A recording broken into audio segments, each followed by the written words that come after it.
Welcome to the Pro-Life Action League series, Converted from Abortion Provider to Pro-Life Activist. In this talk, former Planned Parenthood counselor Linda Couri explains why she stopped working for the nation's largest abortion provider and became an advocate for life.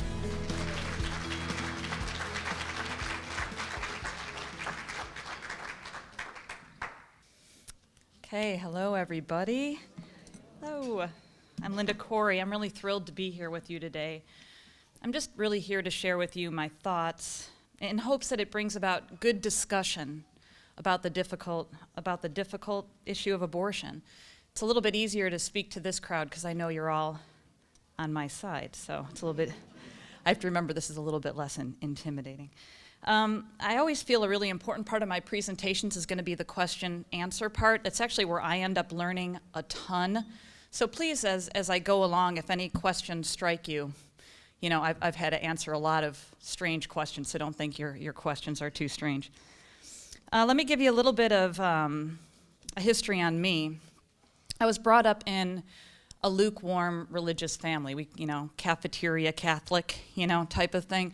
So, we went to Mass sometimes, but nonetheless, I think what's important to point out is that I was brought up with an atmosphere of faith. And so many people aren't anymore. So many of the friends that I have were brought up with no sense of religion at all. So even though I was brought up in a lukewarm family in terms of religion, I was brought up with a sense of faith. And then I hit puberty, and then I completely forgot about God, unless I was upset about a boy or saw like Friday the 13th, part 36, then all of a sudden God was, a really important thing in my life. But pretty much God had taken a back seat when I hit puberty. And that was kind of how I spent my teens. I went to a Catholic high school, but nonetheless, God was in the background. I didn't really think about him much. And then I went away to college, and I met the boy of my dreams. I went to school at Drake in Des Moines, Iowa, and there I met him. He was intellectual, he was wonderful, and I loved him. And then at one point, he said to me, "So did you ever think that God doesn't exist?" And I mean, it literally had never even struck me as a question. And I kind of went back to my Catholic roots, and I'm like, oh, he's one of those atheists that I've heard about, what am I gonna do? So I loved him, so I was like, maybe I'll be an atheist for a while, And I kind of tried on that coat for a little bit. And it didn't really work for me, but nonetheless, I ended up kind of sliding into this vague agnosticism, which was the religion coat that I wore for many, many years. And I really think that that's a very common religion coat for people to wear now. They consider themselves agnostic, which is kind of like, I'm not going to deal with this. So that was my religion coat. And then I also, without getting into all of the adventures and drama of my 20s, because I don't want to burden you with them, I do want to, they are interesting though, if we want to talk at lunch, if you want to hear some ridiculous stories, I got them. But I want you to pay close attention to my thinking process, because I think this is a very common way for young people to think, but I also think it's a very common way for people in this particular time in history to think. As a young person, I really valued freedom above all else, and I would challenge us to think that freedom is exactly what we hold as one of our highest ideals. Personally and politically, freedom was number one to me.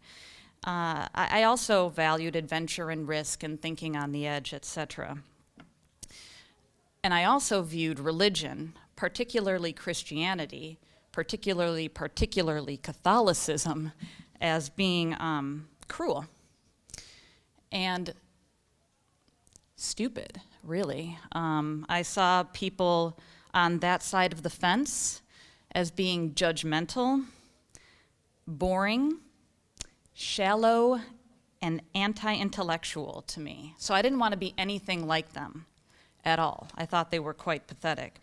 And so I didn't even want to consider their opinions. To me, religious people didn't seem to be engaged in what I saw as the real world. Religious people were in some sort of weird fantasy world.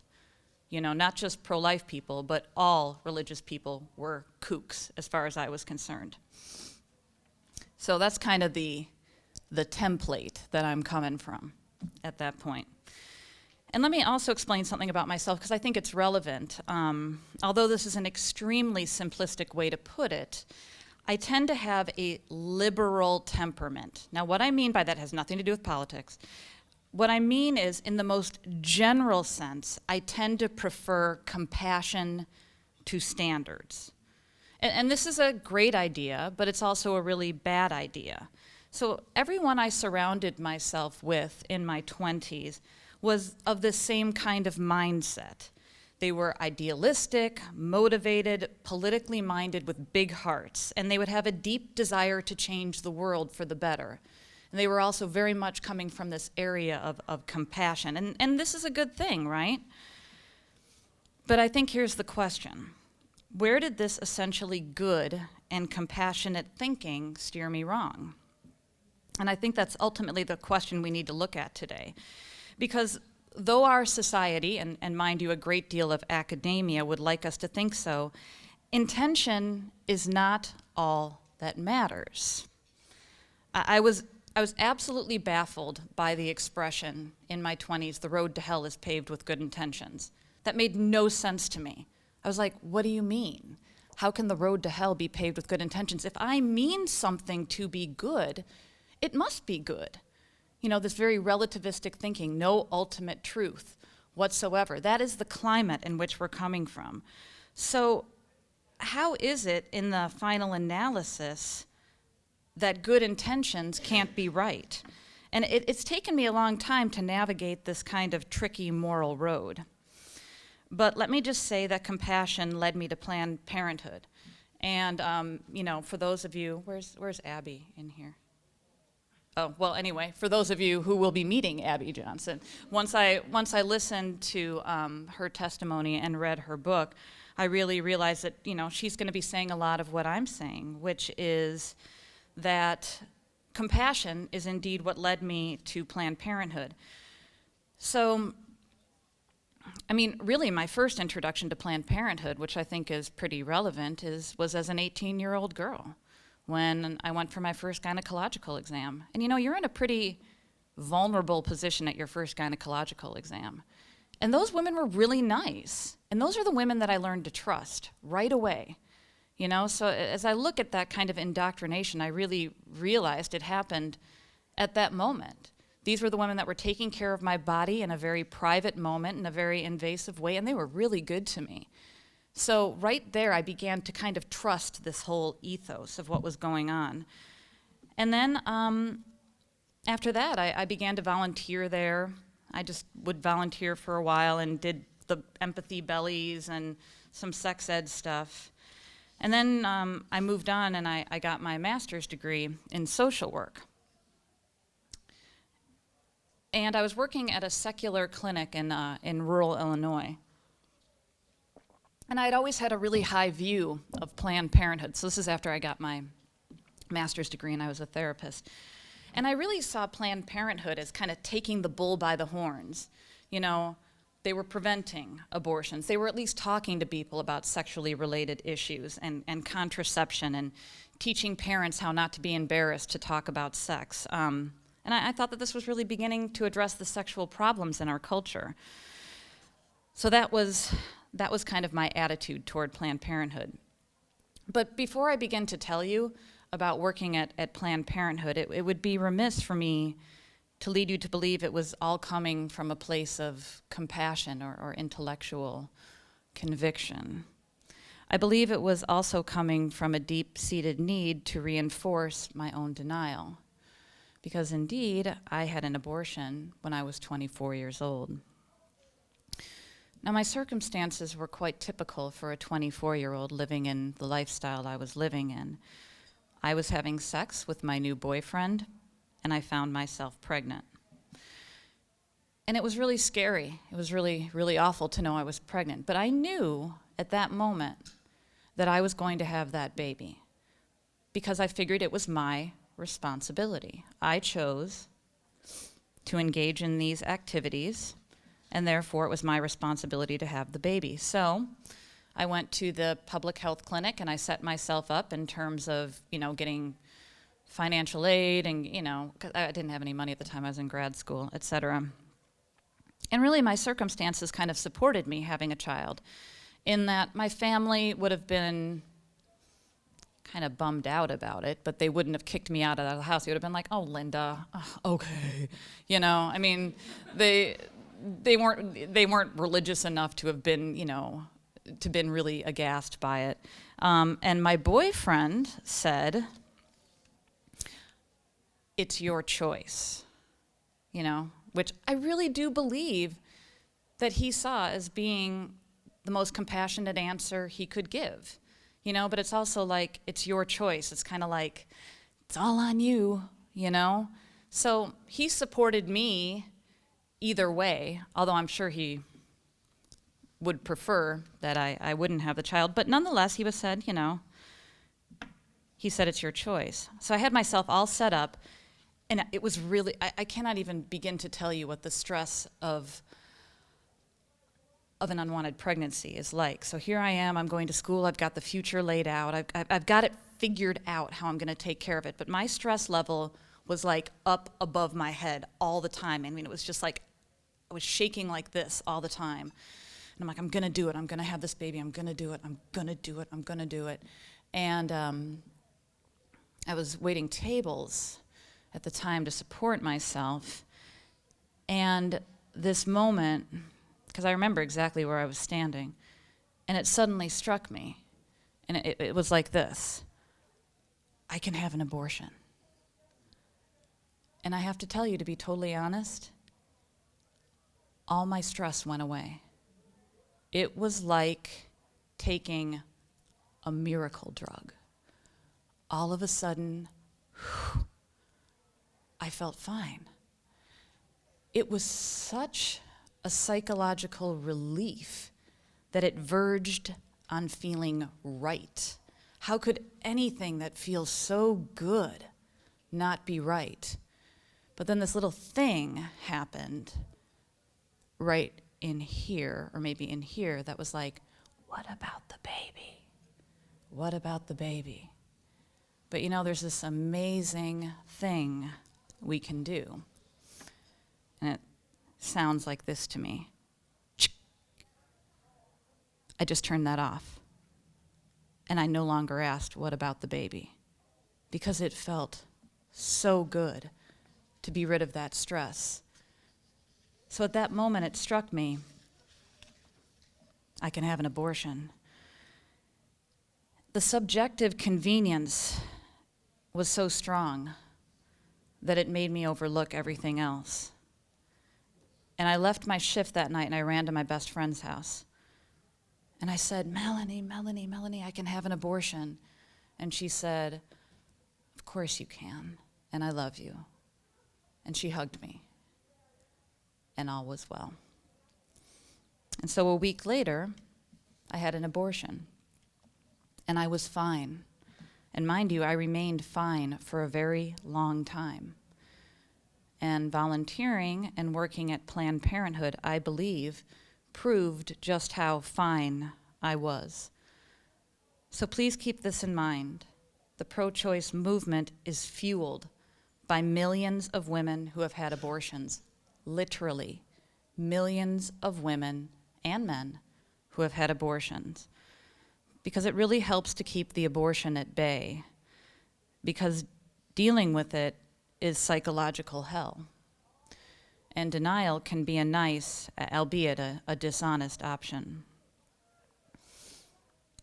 So taking this in mind, I want to move us back to the point where I became a bona fide employee of Planned Parenthood, because I find this time in my life to be very interesting and hopefully informative. So I ran a teen group. I too was the sex lady at Planned Parenthood. Went around with condoms and did that whole thing because in my mind it was helping to prevent abortion. That seemed like a good thing. I was armoring my kids with information. Did you get that one? Were you armoring them with information? Yeah, that was kind of the, and I really believed it to be true. And I do believe in armoring kids with information, but just with, good information. I think that would be more my, but I thought it was good at the time. Anyway, I have a much different understanding of sex education at this point, but it didn't cause me any kind of distress. I was absolutely fine with doing that. I ran a teen group, and I was also the only mental health professional on staff. I was a licensed clinical social worker, am a licensed clinical social worker. So every once in a while I would be called into the abortion clinic to do some work. Now understand that I was never completely resolved about abortion. I mean, I was totally pro-choice, but it didn't seem intellectually honest to me to say that it was not taking a human life. I'm like, oh, that's just ridiculous. It is taking a human life, but yet I choose to be pro-choice, kind of just didn't totally deal with the whole picture. I knew for sure that a life was being taken, but I figured it was a reasonable sacrifice. So it kind of created this dissonance in my head, but I lived with it. And then, there was just some things that started happening. So one of the stories I tell is that there was a 16-year-old girl who came in, and she had just found out she was pregnant. It's funny, I still see her face. Every time I do this talk, I see her face, She's so pretty, and these big eyes like a deer. And she was sitting with me. She had just found out she was pregnant, so she is scared. And there I am. I'm the adult and the professional that's sitting with her. And I said, these are your three options. You can have the baby and give it up for adoption. And that'll be really hard, but you can do that. And you can have the baby and keep it, and that'll be really hard, but you can do that, and we can help you figure out how to do that. Or you can have an abortion. And she looked at me, and she said, "Can you just tell me one thing? If I have an abortion, am I killing my baby?" And I was completely stumped. I'm like, what do I say? I owe her ethically and professionally the truth. So I said, well, you'll be terminating the product of your conception. And this was meant to evade the question, and it did. And she said, okay. And she went on to schedule an abortion. What I think might surprise you is after this, I was pretty torn up. I've got a code of ethics that I follow, and so I was like, I need to talk to my supervisor about this. What am I supposed to say? Because really the answer is like, yes, you are going to kill your baby, but what? Don't worry about it. I mean, yes, you're going to kill your baby, but there's all these good reasons why you should. I mean, that seems like the right thing to say. At least it's honest. At least that's where I was coming from. So I went to go talk to my supervisor, and you know what? She didn't blow off my question when I went up to talk to her. She didn't say to me, "Oh, Linda, it's just a product of her conception." She sat with me for like 2 hours, and we talked it through. And she's like, yeah, I know that this is the case, but it's a reasonable sacrifice. It's a necessary evil. We have to do this to protect women because of this, that, or the other. And we spent 2 hours really talking each other into it again. Basically, that abortion was a necessary bad thing, a sad thing that we needed to make rare. So I left that office, and I was kind of like, okay, I'm doing the right thing. And, that dissonance kind of kept going on in my head. And then, I don't know, a couple weeks later, there was a nurse that came to my office. Now, she'd been in the, she'd done abortions for like 20 years. She was like a well-seasoned clinical nurse. And she was really nice. Everybody there was really nice. And she came up to my office. She's like, "Linda, can we talk?" And she shut my door. And her eyes were kind of moist. And I'm like, "What's going on?" And she goes, "I don't know why this is upsetting me, but I just saw a little hand." And I'm like, "Oh." And she was kind of crying. And I remember sitting there knee to knee and holding each other's hands. And she's like, "We're doing the right thing, aren't we?" And I'm like, "Yeah, we are, And it was this back and forth, and it was the same thing, like, we're doing the right thing, we're doing the right thing. And comforted each other and we hugged each other. And I mean, she really is a lovely woman, you know. We left and we're like, all right, here we go, you know, doing the right thing. But there's this conflict that's going on. And so that dissonance in my head started, continued on. Then I had something else happen so down in the clinic after the girls or women would have their abortions, somebody had the idea to set journals out there. So there was like 30 journals down there because, I don't know, nobody ever thought to take them out. And there's a part of me, I was gonna maybe go get my doctorate, and I'm like, awesome, this is all this qualitative, untainted research, like people would die for this.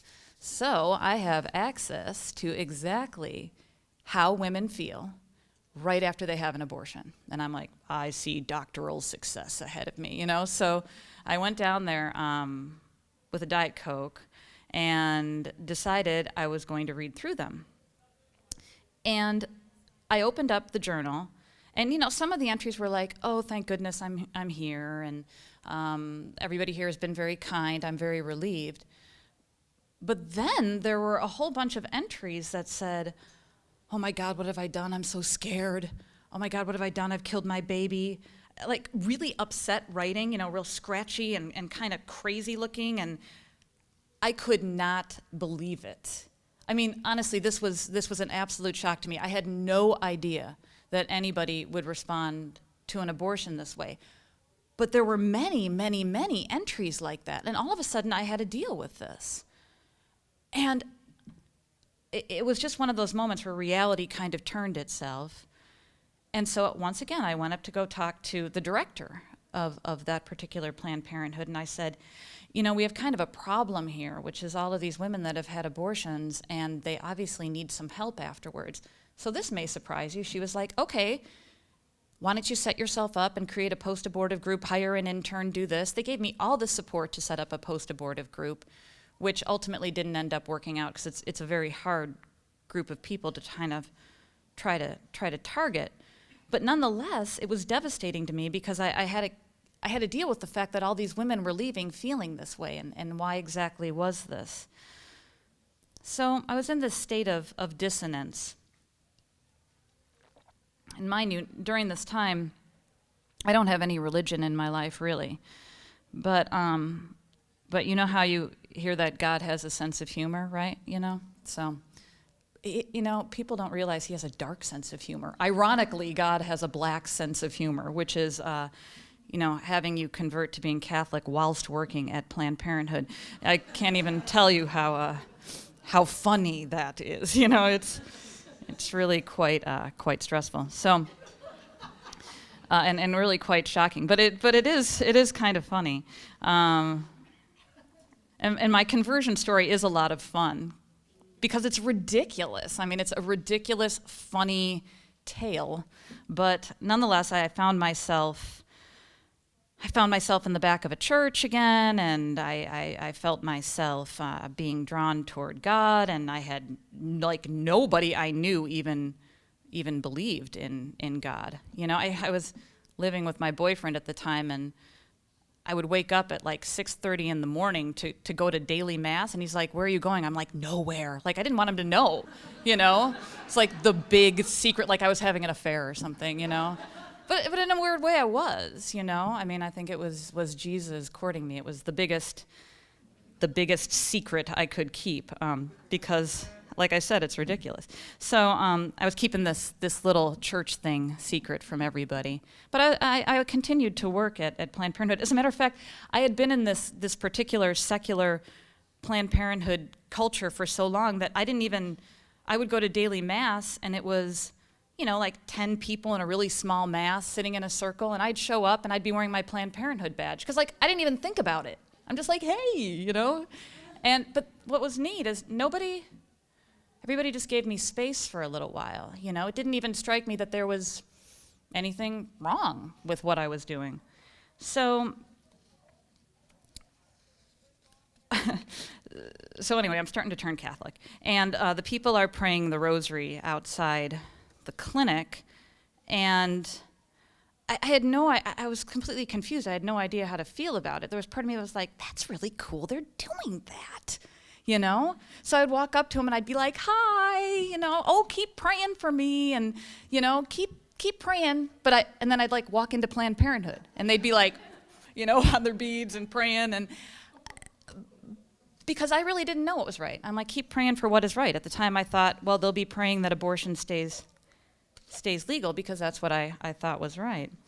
So I started seeing a spiritual director at the time, and I was really conflicted because the abortion thing was really starting to bother me more. I'm like, is this right? And I didn't want to leave Planned Parenthood because I felt like at least people would talk to me, and at least I would have conversations. I wasn't trying to, I didn't know if I was pro-life or pro-choice, but at least I'd sit and talk about it. I'd be like, does anybody feel weird? I feel really weird. Does anybody feel weird? And every once in a while someone would be like, yeah, I feel kind of weird. You know, so I didn't want to leave because I felt like there's never going to be any more, you know, do you feel weird conversations if I leave. And but the spiritual advisor, who, as I reflect, is extremely wise, just said, you know, Linda, I think you need to step out for a little bit, you know, just to get some distance. So I took her advice, and I did. So I can't say I left because I was pro-life. I just left because I needed to get some distance. And actually, that ended up being an extremely wise thing to do because I had to get that distance. So what of Planned Parenthood and the whole mindset that accompanies it? I mean, is the entirety of who I was before my conversion wrong, or even worse, totally dismissible? Some things that I did and some things that I thought were right, and I will always hold on to these. There's some things about me that are completely different, too. But here's the important distinction to make. I've heard it said that the devil tricks us, not by giving us an outright lie to believe in, but by cunningly slanting the truth in his direction. I never set out to kill babies. No one who gets an abortion sets out to kill a baby. They intend to end an unwanted pregnancy. But intention is not everything. Despite the fact that our universities would like us to think so, it is indeed good intention that the road to hell is paved with. So, I am now pro-life. Yeah, praise God. Right, I know. Which I have to tell you, to be honest, is a heck of a lot more difficult than being pro-choice. It is. It's really easy to be pro-choice. You're everybody's friend. You're like a great feminist. You're not judging anybody. You're not crazy. I mean, there's all these things that you kind of get the benefit of being. It's just easy to be pro-choice. I liked being pro-choice. It was just a lot more pleasant. But the thing is, it wasn't right, nor was it correct. And, you know, the truth will set you free, even if it makes you horribly uncomfortable in the process. So as a pro-lifer, I'm here to talk about the pro-choicer, because you probably know 1 or 2 or 20 or however many that you know. But what is this pro-choice mindset, and how can we permeate it? You know, the human rights movement is absolutely and completely filled with pro-choice people. So they're out there and they're thinking some of the same things, but nonetheless, we got to figure out, how do we talk to those people? Life is super easy when I talk to pro-life people. It's a little bit more challenging and scary when I'm talking to pro-choice people. It's pretty complicated. So in an attempt to describe and potentially change this pro-choice mindset, because it is a mindset that's out there, let me make it clear that I am not here to defend Planned Parenthood, but I am here to put a face on it, as many of us are here today. And the face of Planned Parenthood in a lot of ways looks a lot like this. It looks a lot like me. I'm not a totally different person now since my conversion. Some things are totally different, but some things are exactly the same. I'm a good-hearted person seeking to do the right thing. And that's the face of Planned Parenthood for the most part. And I'm sure that there are bad people there, just as there are bad people anywhere. But at the base of Planned Parenthood and its mindset is women trying to do the right thing for women. and completely believing the lie that they are. I mean, that's what's so scary, is being convinced that somehow they're helping women, that they're helping children. I mean, one of the more gentle pro-choice bumper stickers is, let's create a world of wanted children. You know, and it's this like, oh, we're doing this for the kids, you know? So this is what's happening. And so I think the question is, how do we break through this lie? Abortion doesn't help women or men. It hurts women and men. And I'm here more to think about, you know, there's a lot of different ways to focus how to talk about who it hurts, but a lot of the polemics around this issue are around the woman's rights, etc. I do another talk, What About the Woman, which is really based in looking at kind of more of a feminist understanding of the issue. But I think we can all tell that, at least in this room, that abortion hurts women in both a global sense and in a personal sense. So as a caveat to my own abortion story comes the part when I realized that my abortion hurt me, and that it hurt me really bad. I mean, it took 11 years. 11 years, I didn't feel a thing for 11 years. And then in one moment, much like that moment that happened to me when I was like, oh, I can have an abortion, there was one moment, I know exactly where I was standing, and it was like this. Oh my gosh, I've had an abortion. I've killed my child.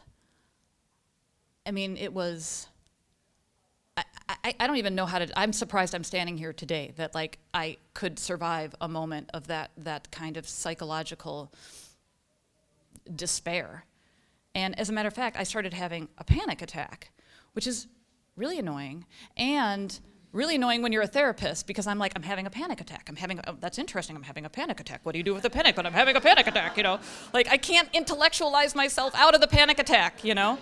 So it was like being two different people, you know? But I was still having one, but I didn't know what to do. And so I went downstairs and I like wrote this letter that's like to a priest that I knew, and I'm like, what do I do? What do I do? Anyway, I kind of got myself under control, but nonetheless, I was feeling in a moment remorse and guilt and loss to the very core of my soul.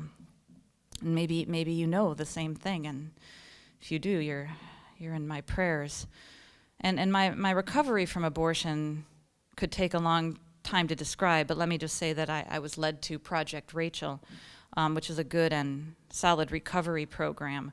And I think the reason why that program works is because a lot of times when somebody has an abortion, people try to make you feel better by saying, oh, you couldn't help it, oh this, oh that, and then you're like, well, then I must feel crazy for feeling bad about it because everybody's telling me I shouldn't feel bad, then why do I feel bad?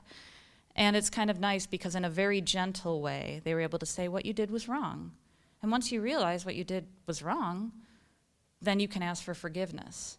But a lot of times women are left in this weird state of limbo where they're like, I feel like I did something wrong, but everybody's trying to tell me I didn't do anything wrong.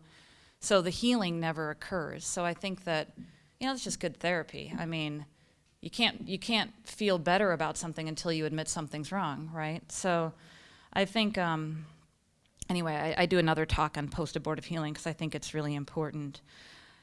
And I'm doing better now. I do a talk for the seminarians, and I like to talk to them about the fact that, forgiveness is so important, but you need to tell women that they might not feel forgiven, but they are forgiven.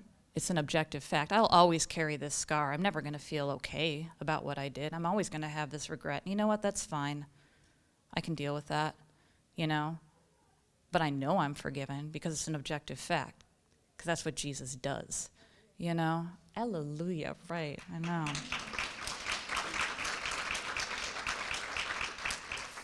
So how do we break through this lie? Abortion doesn't help women, it hurts women. And I want to give hope to people in the pro-life movement, because as you can see, I was deeply committed to the whole Planned Parenthood thing. So what factors helped me to confront the light? And what I want to talk about is the principle of humility, because I see this as the ultimate factor in my own conversion. I think I need to talk a little bit about my own humiliation. which is that it is harsh and difficult and feels pretty vicious to realize that I was wrong. Smart little, on top of it, Linda was totally wrong. And like, I was public about being wrong. I was like in the papers about how I was, pro-choice. And all of a sudden, I had to realize, like, I was duped, I was tricked. I mean, that is really hard on, the precious ego. And also, it's pretty hard to admit in front of a lot of people, especially people that looked up to me. I mean, I don't like that feeling at all. And so a whole lot of people that looked up to me, or at least, thought I was a decent person, all of a sudden thought I was crazy, or all the things that I thought. Anti-intellectual, shallow, a zealot. So understand that when you ask people to become pro-choice, you're asking them to leave an identity, and that's a really big shift. I mean, like somebody said before, I mean, it's really an easy issue. Abortion's wrong, but bringing somebody over to the other side, you're giving up a lot, I mean, one, it's hard enough for your ego to admit it's wrong, but then to admit it in front of a lot of other people and then have them all of a sudden think that you're stupid is not a fun experience. So this process has made many people lose respect for me, and I don't like how it feels, but that's okay. Right? Thanks. No, it's nice to have the support. It really is. I mean, you can't do it on your own, and that's just good church. So we're asking a lot of people when we ask them to be pro-life, and I can understand their resistance. So my peer group had to change. And then, so that has to do with my own, humility. But there was also this one priest, Father Rem. This was in Champaign-Urbana. So I started going back to church, and I was pro-choice and going to church. I was.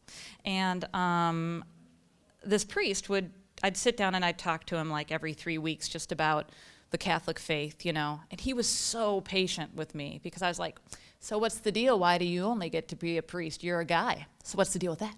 Huh? But I mean, I was always kind of friendly about it, and he would talk to me about it, or I'd be like, so what's the deal with this? And da-da-da-da-da. Anyway, the main thing is he would hang out with me. I mean, he would spend a half an hour, 45 minutes, and you know what I felt like? I talk to the seminarians about this a lot. I'll be like, I actually felt like he kind of liked me, I mean, we had this nice, friendly relationship, And so as we developed this relationship in which I began to trust him, and he seemed to enjoy, we enjoyed each other's company. At one point he said to me, in all sincerity, he said, Linda, I have no idea how you can be who you are and be pro-choice. And I was like, shocked. And I said, don't go there. Because I knew, or maybe the Holy Spirit said, don't go there, I'm not sure. I said, don't go there, because I knew. I mean, I did not want to be Catholic. I did not want to be Catholic. It was going to be such a hassle, So I knew at that moment I wasn't ready, and if he would have tried to talk me into being pro-life, it's that fight or flight thing. I either would have fought and been like, no, you're crazy, you male priest, Catholic person, or I would have fled and just never shown up again. So I said, don't go there. And you know what? He didn't. He backed off. And he continued to meet with me every week, and I know he prayed, and he still continued to like me. But it was just the time that I made it, and I think that took some humility on his part. And then I got to write him a letter a year later and be like, guess what I'm doing? I'm doing all these, pro-life talks, Isn't that weird? Thank you. So he wanted me to continue to listen, and I did. And he kept me interested. I didn't feel judged or looked down upon. That's kind of how things ended up working for me. It was a very slow process. And then in closing, I just want to share with you one rather interesting story having to do with a friend of mine. This particular friend of mine is I really admire this friend because they're a really conscious eater, you know, one of these people that like doesn't buy food that hasn't been produced by the indigenous community, and you know what I mean, like only eats free-range chicken. Like she has her stuff straight about food, and I totally admire it. It's just, you know, I just don't do that because I like hamburgers, and I will. It really is, you know. So we're like walking and talking, and you know, and she's really wonderful. She really is. And I was like, oh, tell me more about this, you know, food thing you do. And I can feel really lame because like I don't do the food thing, and I have no way to defend not doing the food thing because, you know, in the end you're right. And you know, it isn't about not eating. I mean, she really is solid about it. She isn't preachy. She's cool. She's good. She's really conscientious. I admire her. So we spent this whole walk talking about it. And, you know, so at some point, after having gone through this exercise with her, when we got back to our house and we're eating, I don't know, some kind of good burrito or something like that, that was all politically correct. She said to me, you know, Linda, maybe I haven't thought through this whole pro-life thing entirely. Now, you have to understand, like, this is huge. She's like Miss pro-choice, because it kind of fits with that whole ideology, that whole mindset, that whole group, that whole peer group, that whole radio station she listens to, or the magazine she gets, or the clothes she buys. You know, it's just like a tribe of people, right? So, but for her to say that indicated to me that somehow in me being able to admit, you do this amazing thing that I just haven't bothered to think enough about. Because it's true. I mean, I really do think that the world would be a better place if I consumed products better. I'm plain old too lazy. And you know what, in the end, I think in some ways, it's just, she's kind of too lazy to think through, or at least it's too difficult for her to think through the whole pro-life thing. Because it's just logical. That's all that I did in my 20s. I mean, it was logical to me that I was killing a life. I just didn't want to deal with the hassle of either, you know, having a baby myself or having to deal with the hassle of somehow telling women they have to go through with unwanted pregnancies. So I think that that's usually a good way. Austin Ivory, if any of you can read any of his stuff, he does a thing called Catholic Voices, and it's all about finding the common value. Because there is, believe it or not, there is a common value with us and pro-choice people. And you got to start from there and then work them toward the truth. Because there's some really bad people in the pro-choice thing, but most of them are pretty good people coming from the same value system. So I think that that's usually a good way to kind of approach things.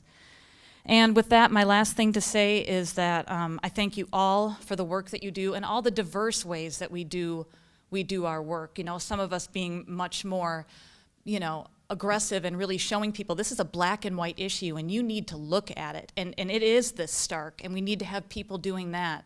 And we need to have people that are creating the dialogue and the space for people to talk.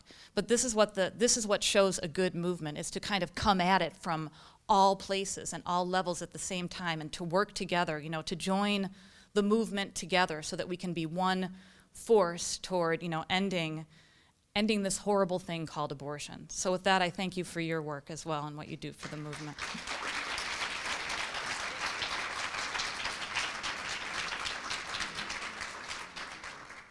Questions for Linda? We have about 5 minutes. So.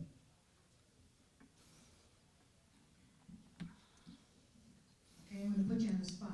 All right. What is the common issue, the value that you say we all share? Compassion. I think that that's going to be one of the, it really is believing that you're helping somebody. Because, you know, I have to tell you, when I told people about the 3 options, remember when I said, oh, you can have the baby and, you know, keep it, and that'll be really hard, and you can have it and give it up for adoption. Like, I really believed abortion was the best option for her. You know? Now, granted, I wasn't thinking it through, and I was wrong. But the common value is compassion for women. And you can see that in the way it's talked about. They're always like, we care about the woman. You don't care about the woman. You know, so I think coming at it and recognizing they are coming from a place of compassion, misguided, but I think that that's the common value. What about all the money? I don't think the If you could please raise your hand to ask questions, it won't get on the tape if it's not. Oh, okay. We'll have a question here and I can bring the. Okay, sounds great. there. Linda, to kind of dovetail on what you just said about the three options, was there any, do they actually, push them toward abortion if they show resistance? Is there, some type of, force trying to force them into that? I never ran into that situation in which there was, but I think that there's kind of this implied guiding them toward it. And it was easy for me because, like I said, I really thought it was the best option. It's hard for me to deal with now because I was wrong, but that's what I really thought. But at least I was never, in my situation, I was never guided toward, muscling them into it.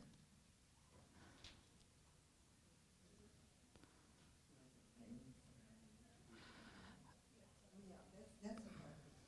When you say compassion, how can we use compassion when we know that money is the problem of it all? The girls that work there don't know that?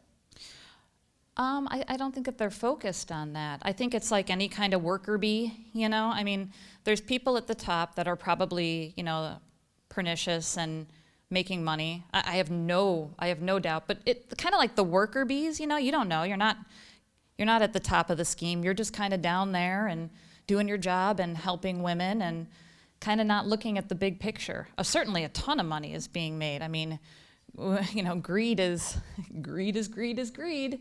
And it's out there, and there's a lot of money to be made. And so by no means do I defend those people, but I think that the people that are really underneath the movement, the women that are out there marching, they're not marching because they're not making any money on it. They're not. They're not getting any actual profits from it. So they must believe something, I took a pay cut to work at Planned Parenthood. You're not paid great. I mean, I don't know. Maybe you're, I'm working on a social worker salary, though. So, I mean, I've got a pretty low,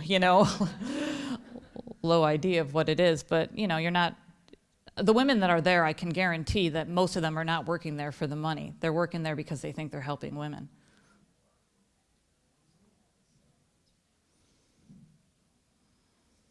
So what do you really think about Margaret Sanger? Was she really compassionate? Are Planned Parenthood proud of Margaret Sanger? Oh, yeah. You watch a video all about Margaret Sanger. Yeah, I mean, it's kind of like Mother Margaret Sanger, Yeah, absolutely. I know. And you got to kind of read, it's any kind of historical analysis. I mean, in order to get any good information, you have to read from one side or the other and then try to piece together what you think. I think that she probably had some good intentions, but she really went the wrong way with it in a lot of ways. And I think she ended up getting tricked, or maybe, there's the whole eugenics thing with her too that kind of skews the picture in a negative direction. I don't think she had any idea that it would develop into this this institution that really does hold a lot of potential for evil. But I'm not a fan of Margaret Sanger. But yeah, they showed us videos, and it was okay. Where's the microphone at? Oh, okay. Maybe I should preface this with, I spend a lot of time teaching undergraduates ethics and radical ethics. And you started your talk with a problem that I always run into with my students, which is they see freedom and morality as being at odds with one another. Right? And so then in this debate, what you get is, well, look, I really prize freedom, and if to give up my freedom is to be moral, then I'm not going to be moral, right? Mm-hmm. Or I'm going to say, well, I think that, and therefore it's moral. So I wanted to ask, have you worked out that tension? I think in the most simple way, and tell me if this gets at what you're saying, freedom can't exist unless you have limitations on freedom. So I think sometimes it came for me in that knowing my freedom had to come from the fact that I had some sort of standards in which I was protecting. I think that there's always the debate out there, which is you can't have any freedom. Like, think about what's going on with freedom of speech right now. Like all of a sudden everything goes, but there needs to be a sense of community. There needs to be a sense of what I'm doing. I'm accountable to somebody outside of myself. So sometimes I think philosophically it comes down to people that see themselves as talking about their freedom, and all that matters is their freedom to them, and they don't see themselves as having a responsibility to a larger community that their freedom may affect. So I think it comes down to the difference between individual freedom, and you cannot take individual freedom and not look at how it affects the collective freedom of people. And where I find that to be helpful is that I tend to find that people that are more liberal really care about the collective person. But being like, your individual freedom, every decision you make affects the collective. So it isn't just about you. So I don't know if that helps. We can talk more at lunch if you want, because it gets into philosophical things. But the system right now, the relativism and proportionalism that's out there, is just really messing up kind of the minds of younger people. Oh, are we done? Okay. Thanks.